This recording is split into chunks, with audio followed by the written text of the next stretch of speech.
at the time, the words were very different, so it took a lot of, one of the silver linings of all of the anti-gay campaigns that we've been through in this state over the years is that each has helped us to educate the public and the media. So when we first started doing these, we spent a lot of time in editorial boards explaining words, talking about what the rhetoric meant, what was harmful, prejudicial,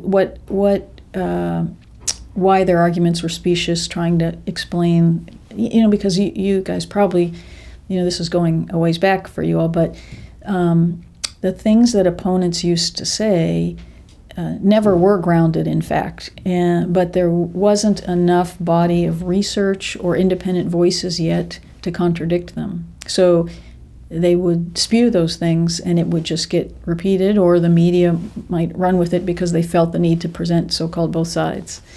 So we spent a lot of time over the years doing editorial boards, public education, outreach, as well as community engagement, just to try to change the level of understanding, and that set the stage then. So I would say the antis helped us by providing, there's no better opportunity to do those things than when someone's trying to take your rights away and there's a campaign. Doors are open to allow you then to go in and have these conversations. So I spent a lot of time in churches and synagogues and editorial boards and community meetings that we wouldn't have otherwise had an opportunity to do had they not put something on the ballot that we had to go defeat. In those days, there was a group, in the 80s, there was a group out of Oregon called the Oregon Citizens Alliance, which was passing statewide anti-gay measures, and they had made it clear they were going to come to Washington State.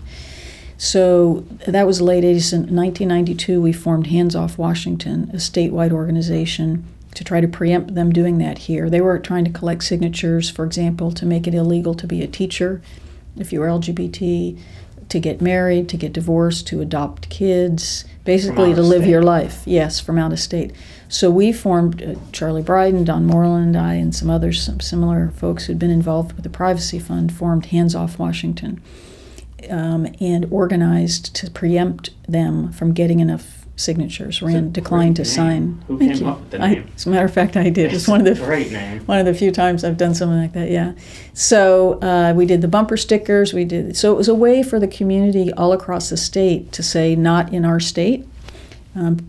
Literally, keep your hands off Washington. And the idea was to be very visible through bumper stickers and buttons all across the state, so it would be very clear.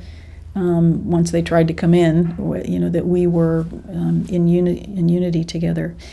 I think maybe some success, obviously there's some strategy that goes into all of it, but you're saying hands off Washington, not hands off the gay community, not just like it becomes a territorial thing. This is our state. We don't, and the idea, the subtext there was, we don't welcome people from out of state coming in and telling us how to live our lives or how to treat our fellow citizens. We are a state made up of compassionate, caring people, and we are not going to do that to our fellow Washingtonians. So it was a way to get unified, all of us, across not just LGBT, but across geography, so Western and Eastern Washington, across religions, straight and gay. And we, so that was 1992, and we actually had a Chamber of Commerce. I was working for Norm Rice. There was a Chamber of Commerce inner-city trip to Portland, and so I asked the business leaders while we were there and the elected officials to hold a press conference in Portland saying, by the way, this is happening and we don't welcome it in our state, so that we could get on the Portland and Vancouver media markets.